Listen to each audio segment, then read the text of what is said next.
The episode you're about to hear is authorised by me, Kate Hulett, at 106 High Street Mall, Fremantle. Hello, this is A Piece of Kate. I'm Emma Pegram. And I am Kate Hulett. On day 20 of the podcast, Yeah. we had some facts. 90% of podcasts don't get past episode 3. That's disappointing, isn't it? I mean, it's an indictment, Come on, really, keep on the going. form. 3. Okay. Oh, of the few that continue, another 90% will quit after 20 episodes. Whew. Wow. We will be coming to you next week. We will not be quitting after other this words, episode 20. If you reach episode 21, you're among the top 1% of podcasters worldwide. I mean, the fact that we can be called podcasters now when we're just like bumbling I along like love a it. pair of absolute fools. Not only are we podcasters, we are among the world's... 1%. I'm putting that on my CV, if I had a CV. Oh, yeah. I got told off for because, of that course, from you a can't liberal- find your CV on the internet. Yeah, exactly. Okay, so That was an inside basically joke. what we're saying is, We're wow. amazing. wow. Well, to be fair, when we set out on this, we were like, we're going to do it every day. And we were like, that's going to be so hard. That's going to be too much. We may not be able to keep it up. And we're like, that's okay. If we can't keep it up, we'll just tell people that we can't keep it up and we'll just do it at a different frequency. That's not my style though. If I've said, I'm not like it, we've changed our minds. No, but it was like the whole idea being that we would just talk about the I know. difficulties of things if we needed to, you know. Anyhow. But here we are. Every day we've done it. We're quite proud of ourselves, in case you can't tell. Yeah, so top 1%, basically, yeah, great. We'll have a full celebration on Monday when we reach 21. 21. I think at that point we can say we're award winning, but like we've awarded ourselves a prize. And it's Thursday before, we're recording this Thursday before the weekend. Wow, we and didn't even get to that. And then 1 week to go. 1 week to go tomorrow. Crazy, baby. On Saturday. I mean, 1 week to go, and we had the PM visiting last night. Prime Minister Anthony Albanese himself. The man himself. In Fremantle electorate. Mm-hmm. Pulling What does that beers. mean? What does that mean? normally mean if the Prime Minister comes to your electorate? I mean, What does that mean?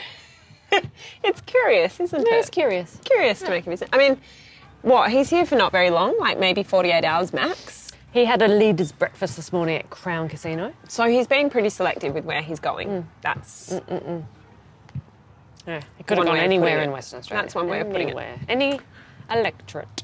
Any And marginal again- electorate. Da-da-da-da. Yeah. So this has been a Labor seat for 94 years. I said that he hadn't been here for years, and then someone said, yes, he has. He came here in 2023. And I was Right, like, that is in that's fact years ago. Yeah, I mean, it's 2025. I know, I did think that was a Newsflash. bit funny. Yeah. I I didn't correct them because they were they were thunderous. They were a So I tad. left But I mean, I don't know because we haven't looked at it, but it would be interesting to know when the last time a Labor Prime Minister came here during an election campaign, because I'm not sure. Because not much reason to if it's a safe seat. I think he was You know, last here and- for the referendum, like a talk or something for the Yeah, which was yeah. 2023, right? Yeah, Yeah. yeah. And yeah. Anyhow, here we are. It's just nice. It's good to have Yeah. the PM I mean, it's- in Gage Roads pulling beers. Yeah, for it's the evidence punters. of what you get when you make a seat, when you challenge a seat. Absolutely. When you make it not Yeah. safe. Yeah. Which is the whole It's idea. a show of like, ooh, we've got to put some love into this town, and that's what we flippin' well want. Speaking of love for the town, Ooh, what a great segue. the meeting we had this morning, I've got to say, in all honesty, when I see a meeting in my diary, I'm kind of like, oh, I have to do the prep for the meeting, and my brain, and I'm just running around and doing too much.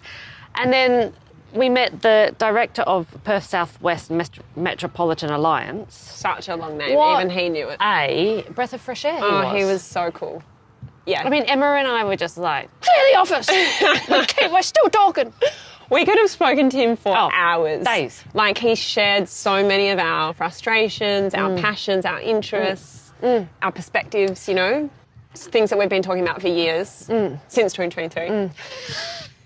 So he, the Perth Southwest Metropolitan Alliance, shortened to perthsouthwest.com.au, is a body formed with 6 councils. Local governments. City of Coburn, Town of East Fremantle, City of Fremantle, City of Kwinana, City of Melville and City of Rockingham.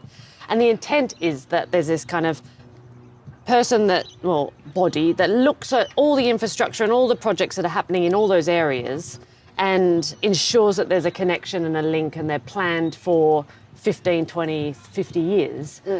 So it's, minimising or reducing the waste of resources or planning that can be more integrated and more centralised. So, we make sure that not all the councils are working on the same project that we only need one of or whatever it might be. And connecting things like light rail and houses and public services and all those sorts of things. Because as he was saying, and as you know, each local council doesn't have a fence around it. Yeah. People live in an area. They don't live, they don't cross over to another road and go, well, here I am in Kwinana. Yeah, I mean, he's using the word region and saying it's not, we don't live in local government areas, we live in regions and economies work in regions and our environment, our natural environment operates as a region. Yeah, he said economies? Is it? Am I saying that right? Yeah. Economies? Yeah. Okay. I just had a small stroke. Economies are regional. If it's good for the region, it's good for all of us. Yeah. And that's a really refreshing and I would say expected way to look at things and planning for the future. Totally. And basically he's saying it wasn't happening and so they kind of got together to set this up. In fact, it was set up a while back in 1983. Yeah. So just over 40 years. And they're sort of all about, and I suppose just to talk about why we were meeting with him, why he was interested in meeting you, because they're about advocating for the region at this federal, state and local level, and they're looking for greater coordination between those levels of government in order to achieve the kind of policy outcomes and investment outcomes that they need to realise the priorities of the region. And, so he was... And to build a region that is fit for today and for 15 and onward years, he said that in our area there is $35 billion of investment in these kind of projects which have been announced, but they're isolated and currently unconnected with all the... I mean, just as an example, think about AUKUS. Imagine AUKUS just as American soldiers coming on American submarines in the meantime. Forget the nuclear building and all that nonsense. Imagine these American submarines coming and then all these families, quite well paid military families from America coming. They all need somewhere to live. There's hundreds of families, like 700 families sort of thing. So they've got cash, they've got jobs, so they can buy homes in this region. They can outbid most of us, you and I.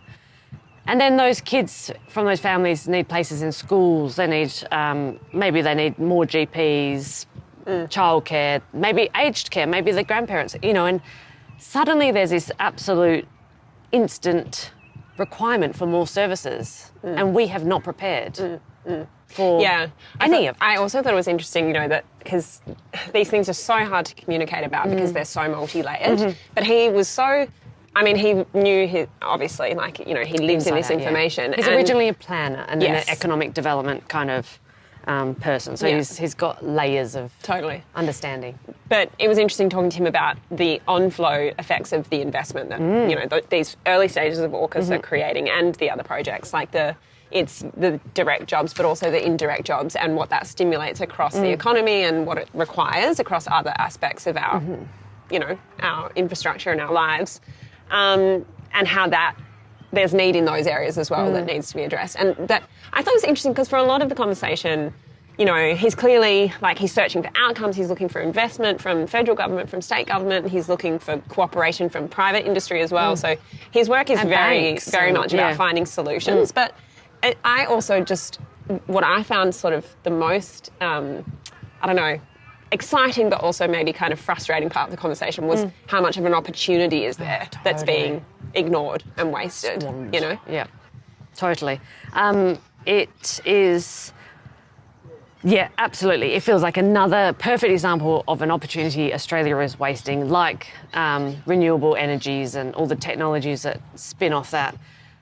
But there's that part of it that struck me that I guess we just assume there is someone in charge that's making a plan to make sure there's enough great houses for enough people to have happy lives. There's enough libraries and schools and doctors and public transport and pre-planning all that stuff. He was saying how, Metronet is able to be built now because it was planned 20 years ago. So they, reserved the land and didn't permit, buildings on top of it because they knew in 2025 it was going to be made into a train track. And we do not have anything like that planned for the future. There is no plan. There's no deal city plan for Western Australia, for the metro area. And I mean, am I naive to think that would be happening? That someone's planning for a growing, population and new families and older population that need smaller houses without stairs, but in their communities where they live, I feel duped. I mean, it's like that feeling when you're young that you go, oh yeah, the grown-ups know what they're doing, and then you become a grown-up and you're like, oh my God, they're all fools like me. But you think someone's got a plan, and so that was, I don't know, it feels energizing, as you say, because there's this massive opportunity and how exciting, but it also is a bit of a shock to think, so if it's anyone's job, it's the government's job, to at least chuck some investment into it, follow best practice, make some good plans, be brave and courageous and interesting with your ideas. Consult the experts that are already doing the work for you, I mean, without being paid properly or it was funny without any support. Emma and I were like, how are you satisfied? Like, it must have been how are you not depressed every day? He was really nice, and we, as you say, we could have spoken to him for 10 hours straight. I mean, probably after the election, we'll try and do a proper interview with him to drill down to some of this stuff. When you win, you mean? Whatever happens. Yeah. I know what you mean about the plan thing. Like, I think you're right. You do just you do assume that there's, and what was that piece that he said about there hasn't been a strategic plan for 15 years. Yeah, and the person who did it is now dead. Yeah. Like, that's how kind of they died 10 years ago or something. So there is no strategic plan for our state. What the heck? What the heck? And that would mean everything. That means our biodiversity, our waterways, our coastal erosion, our, various types of homes for multi-generational living, to singles, to families. Like, there's no plan. I mean, that is actually scandalous. Scandalous. How dramatic. I mean, it's embarrassing. That's at least embarrassing, if it's not scandalous. But it's also, I mean, I agree with you that it is thing. shocking, and you're like, oh my God, am I naive to think that should just be happening? But then when you think about the reality of the political kind of cycle, it's, of course... Short-term announcement. What about this project? A film studio. A new dance theatre. And it's like, but how is that going to fit in with the other things? How does that fit in with, the university that trains actors, or, there is no integration. And of course, he was kind of saying there's that principles approach that we need to take of, like, who do we want to be? Where do we want to take this ship of ours, this singular place that we are able to live on and that we are all existing within. Where do we want to take it? And that has so much amazing stuff already. Oh my gosh. Like, to be protected, enhanced, enjoyed. Yeah. And so, we should be like the smartest state, the cleanest state, the richest, like all of those things. We should be the top of the leaderboard. I know we didn't say we're a sports. In front of us is a croquet. We need more sporting. Behind us is bowling, and then behind that is football. So. Oh yeah, we didn't say where we were recording sorry, from. we're an FREO pals. We got really sidetracked. Can I also how good say, we are at being podcasters. I got distracted by our immense skills in podcasting. He really tickled me when he stopped the conversation in order to jam in a joke, because that is exactly how I would like to, do my stand-up. He said, Metronet, they missed a trick when they didn't call the ferries Metro Wet. I wrote it down. Metro Wet. It's pretty good. Yes, that's a good one. Let's just pause for a moment there and think about Metro Wet. Okay, we can move on. So, you went out after the meeting this afternoon to have a look at the site of a light rail that was and has been proposed, and that the group and various councils have kind of been trying to get investment. So for 5 years, let me give you the So first of all, it's really nerdy, but I love public transport. Love. I know. It's something that I will talk about frequently with whatever nerd will listen. We went right to the border of Fremantle in that kind of Cardinia Sampson little triangle near where the Cardinia shops are being rebuilt. And that's where, down Sale Street is where a light rail service has been proposed. And some people have talked about it in a like a trackless tram option, but something reliable, quick, fast, and on a spine that is that called mid-tier transport. Yeah. And 5 local councils have been asking for this for 5 years.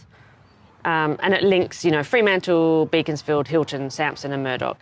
The benefits, of course, reducing congestion, moving people around to the hospital, university, beach, train station, reducing car parking in the city, saving you time and money for your car and stuff. And it's something, this is the kicker, is that Infrastructure Australia, which is a governmental body, have said that this is a priority project, which is an official classification, I understand.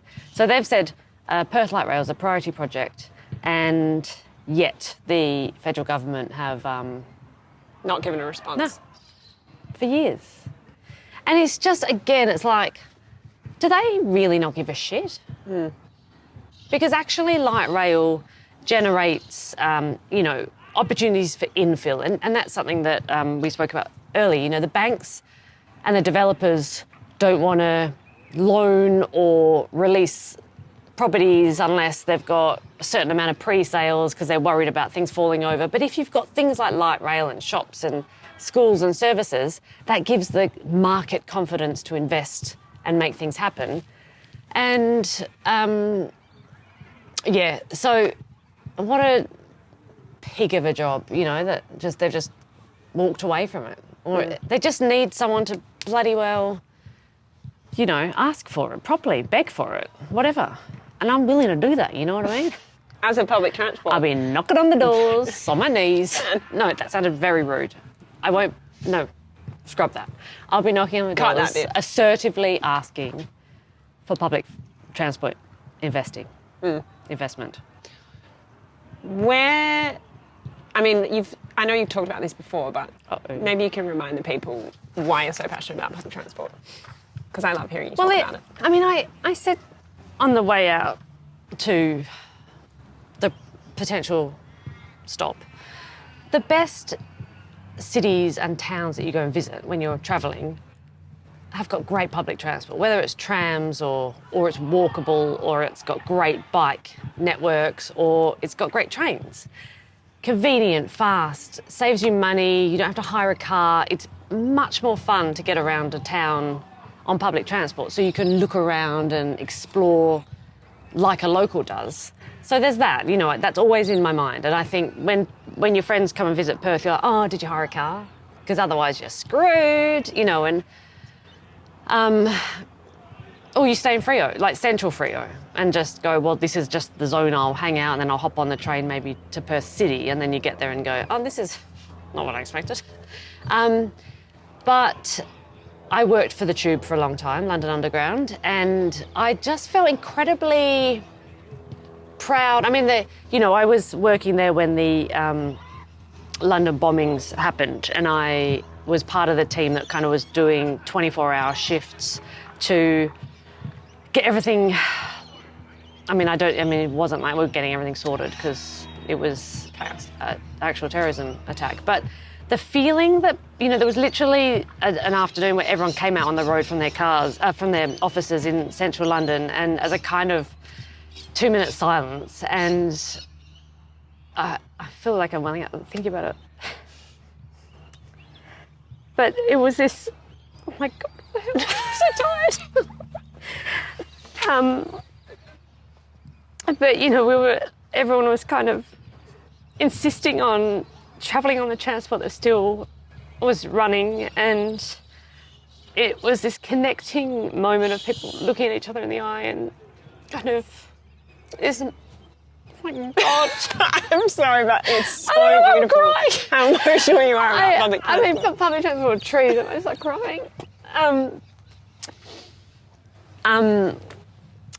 There was this kind of incredible solidarity across the city, linked through this network that is like blood pumping through veins, and it keeps it alive and keeps it going, and it's old and beloved and convenient and fast and equitable, and anyone can use it, and it's fantastic. And no matter what hour of the day, I felt incredibly comfortable and safe. And then I often would, kind of reflect coming back here.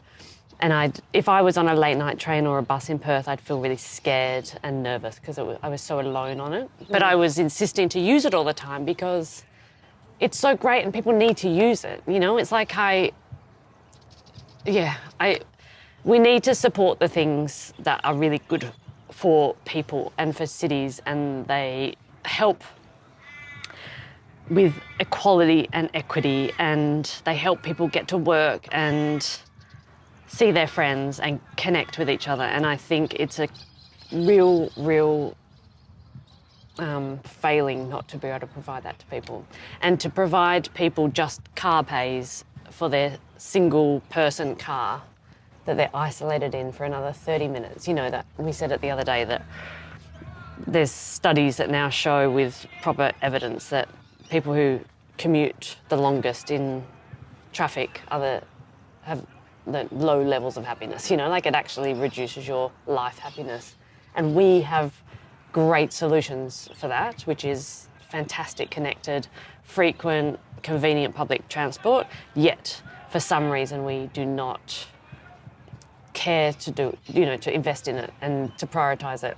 And the suspicion is it's the petrol pumps who are pushing their agenda to let's keep diesel powered buses because that's good for that, and let's keep supporting big heavy trucks and cars because then we get to redo the roads more frequently, and that's more jobs for the boys to continually replace the roads. And it's just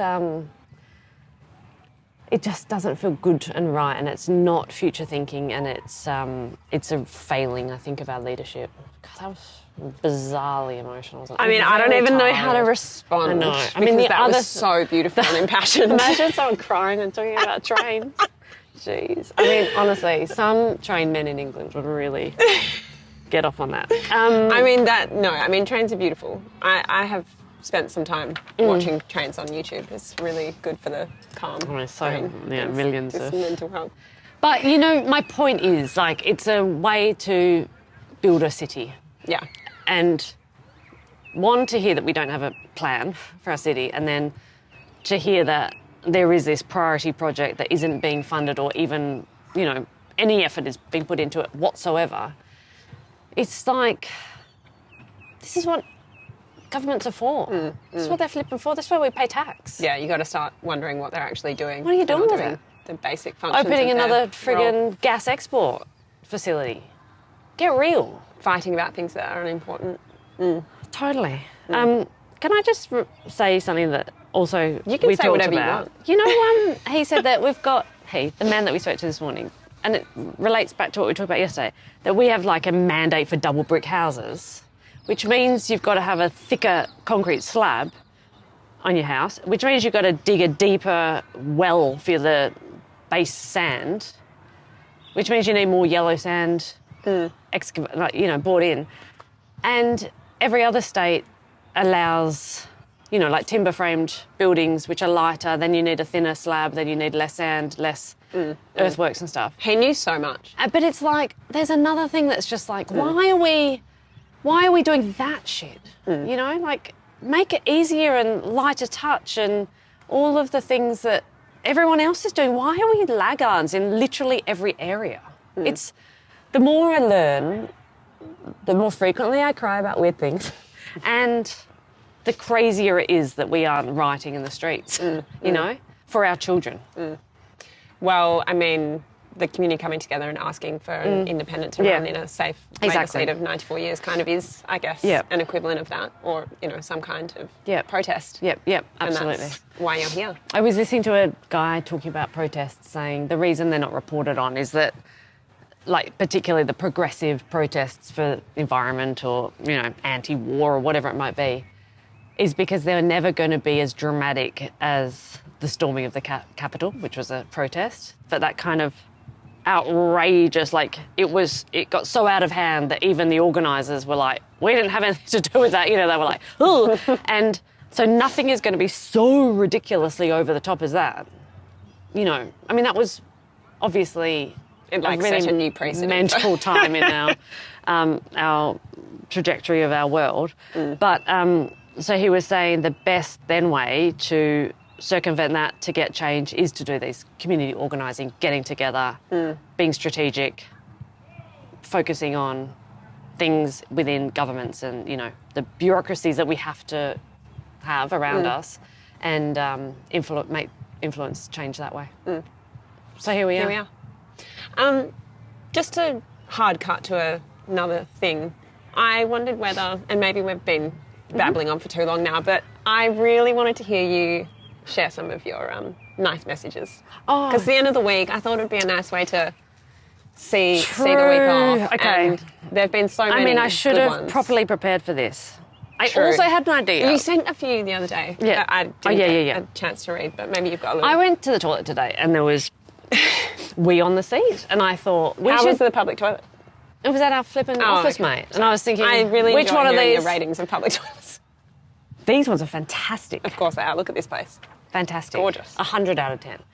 Anyway, there was wee on the seat, and I thought we should do an episode of, like, the laws you would bring in for penalties for people around you. Like, if you're pissed on the seat and haven't wiped it, I don't know, you get 5 slaps around the face, or, or like...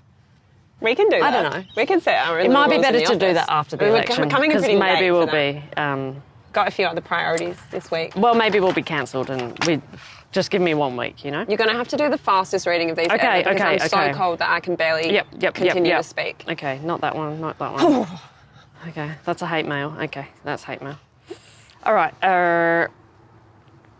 Thank you, Pray Hands, Kate, for giving me back a passion for politics and faith that all is not lost. You've had such a big impact on many of us. You are vibrant and talk to us with a genuine passion for wanting to look after us, not the usual droning we get from Labor and Liberals I've really resented voting for so long, and now we shouldn't feel like this.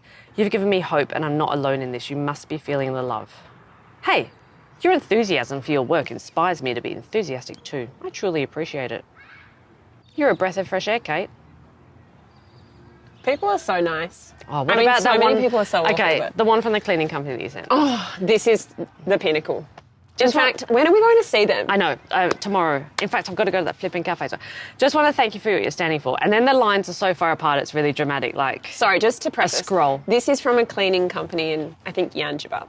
Yeah. We won't name them because it's a private email, but favourite thing of the week. Thank you for your courage.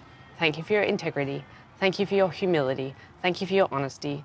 Thank you for your selflessness. Thank you for your tenacity. You have 4 out of 4 votes in our household. We look forward to hearing the good news of your success. That is so beautiful. I mean, if I'm going to cry again, this is the time. I mean, the fact you're not crying over that and you did cry over public transport, I actually think says so much about you. Potentially everything about you that people need to know. Yeah, I haven't. Oh, this one I liked. I have been Australian voter for 42 years. Kate is the first person who's made me feel hopeful and fired a desire to be involved. I'm so grateful for that. I mean, that's... So good. Just as a follow-up to yesterday's episode where we talked about disengagement and, you know, talking to people and bringing them along and et cetera. I just thought it would be Pretty nice nice. to... That was, yeah, I mean, I'll Let's do more. I like that as a nice little for the end. bit. Yeah. Maybe after the election we can do some of the haters as well. Yeah. Just for super a cut. treat. Just to really... Just a nasty Fire little the- treat for you. Okay. Is Let's that all? wrap it. Yeah. Get some jumpers on and Big week, long weekend ahead. Yep. Like and subscribe wherever you're listening. Go to the website, volunteer. We've said it every day. But still, we Still do asking. need spots for election day. We do. And if you've got any questions, shoot us an email. Thanks so much for listening and have a beautiful long weekend. Stay safe. Bye-bye. Bye.